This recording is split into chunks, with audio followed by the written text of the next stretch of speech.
Brother Joseph, I was just handed the sample articles for the next Times and Season. You know, William, some days I just don't have enough time to read every article from the Times and Seasons. I should have you read these for me.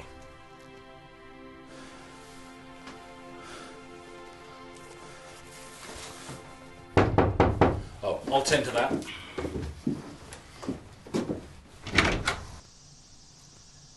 Brother Joseph, these gentlemen would like a word with you.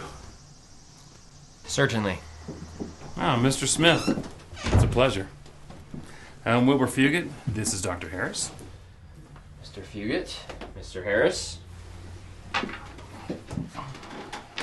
Where are you from? We're from Kinderhook. We're just simple folk looking for some honest answers. Wouldn't have it any other way. A couple weeks ago, an associate of ours had us help uncover a mound. We went about 10 feet deep, and we discovered this.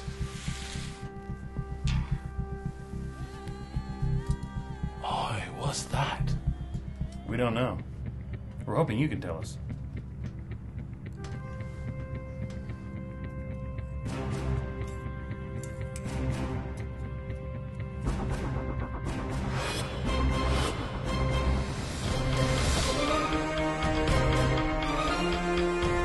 When you peel back the pre-Columbian history of the United States, you might just find the Book of Mormon.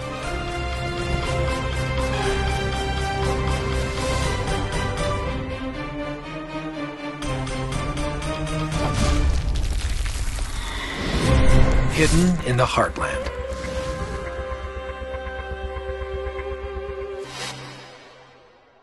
The story of the Kinderhook Plates is one of the least known, yet more controversial in LDS Church history. For critics, it is the last nail in the coffin of proving that Joseph Smith was a fraud. But a careful study of the evidence reveals more questions than answers. So, 1843, Kinderhook, Illinois was and still is a relatively out-of-the-way place not too far from the Mississippi River.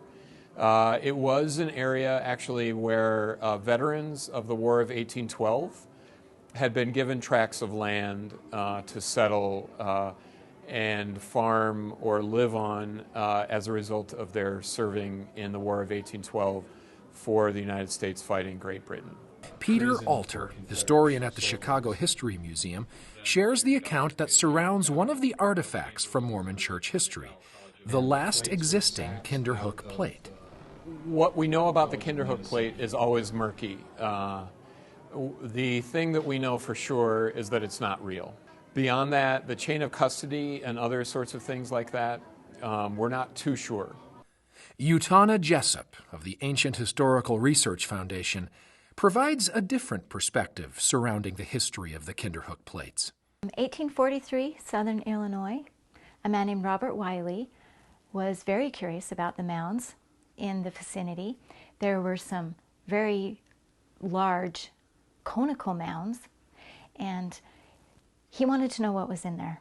There's anti-Mormon feelings throughout southwestern Illinois. And so a group of men, a fairly large group, as many as about half a dozen, who seem to have been led by a gentleman by the name of Robert Wiley, developed a scheme to fake what became known later and what we believe are 6 Kinderhook plates. He claimed that he had a dream that there were some ancient tablets buried on his land.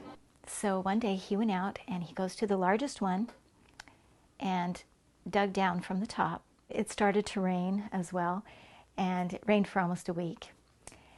And when he decided to go back out to the mound, he let 2 friends in on what he was doing and asked them if they could come and help. Well, the day that they had arranged to go out there, he gets there and all these townspeople are there ready to help. Apparently his friends told friends, and it turned out to be quite a sizable group.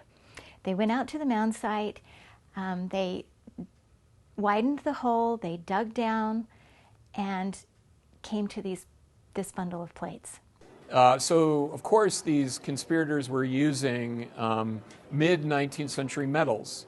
So these were not ancient metals. Of course, they were also using mid-19th century etching techniques, specifically some kind of 1840s acid etching technique. After the plates were taken home by the doctor, they were cleaned, so the hieroglyphs came out and people could see that this was a very interesting find. They put them out there. There were articles in the newspaper. They showed them around. Literary friends were passing them around. They were hoping to find someone who would translate them, who could translate them. And of course, faking the whole thing. They said, lo and behold, look at these. We should take them to the prophet Joseph Smith in Nauvoo and ask him, with his knowledge of ancient languages, to translate them. As far as we can tell from research in the late 20th century, that the translation never happened. A friend ended up taking them to Joseph Smith, and Joseph Smith took a look at them. He called for his lexicon and looked at some things, and then he said, well, I can tell you this much. They contain the history of the person with whom they were found. He was a descendant of Ham through the loins of Pharaoh, king of Egypt, and he received his kingdom from the ruler of heaven and earth. That is the only, that preliminary translation is really the only translation we have so far. A document was signed by 9 men, a certificate stating a confirmation of their story to the world, published in several newspapers. The 9 say they uncovered an Indian mound, and at 10 feet discovered rock and ashes. Under the ashes was a skeleton, attached to which was a set of 6 plates with unknown writing. Wiley, he ended up giving or selling them to Professor McDowell for his museum. Professor McDowell, during the Civil War, he was a Southern sympathizer. The Iowa Regiment moved into his museum and sacked the place. So the plates from that point, they were lost for several years. No one knew where they were. In the late 1880s, they were sold to a local candy maker and wealthy collector of historical relics by the name of Charles Gunther. When Mr. Gunther actually purchased them in, I believe it was about 1889, the seller claimed that they were, that the one tablet that Mr. Gunther purchased was a tablet from the Book of Mormon. And that's actually how Mr. Gunther put them on display in his museum. Now, Mr. Gunther had some very legitimate artifacts, like the Lincoln deathbed, that we have here as our star artifact. But he also had some other fraudulent and often entertaining and sometimes biblical artifacts. For example, the skin from the serpent that tempted Eve in the Garden of Eden. He claimed to have that in his collections. He also claimed to have the fleece from Little Bo Peep's lamb. He also claimed to have relics from the True Cross, and he also claimed to have the knife that Lady Macbeth used to kill King Duncan, of course, in Shakespeare's classic play, Macbeth. One of them made their way back through these different hands and ended up in the Chicago Historical Museum, which was exciting to come across what we hoped would be an actual Kinderhook plate, but there's only one, and that opened it up for studies to be done so that we could see if they were real. The substances that it is made of are not ancient metals. They are mid-19th century metals. That is based on the fact that the metal is relatively pure. Ancient metals were not pure. They were a mixture of many metals. And the other scientific debunking fact was that the etching, so the gibberish on the two-sided plate, is done with a mid-19th century acid etching technique. And so those were the two things that Dr. Johnson from Northwestern University in 1980 was able to decide by a very small amount of destructive testing of our Kinderhook plate. In early Mormon church history, the Kinderhook plates were looked at as proof of the validity of the Book of Mormon.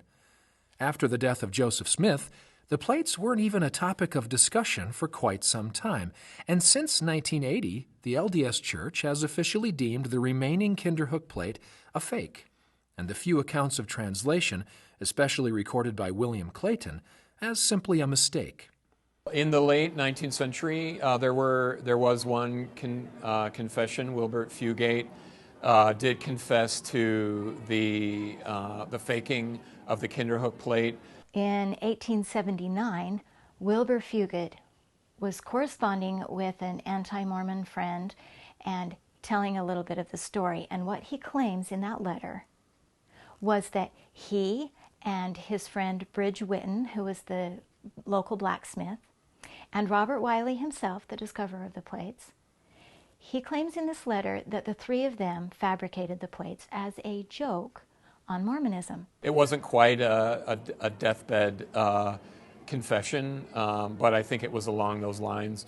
He was certainly later on in his years, and it was much after the 1843 faking of the plates. So he says, Bridge Whitten cut them out of pieces of copper, and according to him, Wiley and I etched them with acid, and he tells the whole procedure there. And then Wiley took them the night before and he dropped them into the hole where they'd been digging so that when everyone showed up the next day, they would find them. The confession letter, the unknown translation, and the makeup of the remaining plate itself collectively had become a sore spot for the church.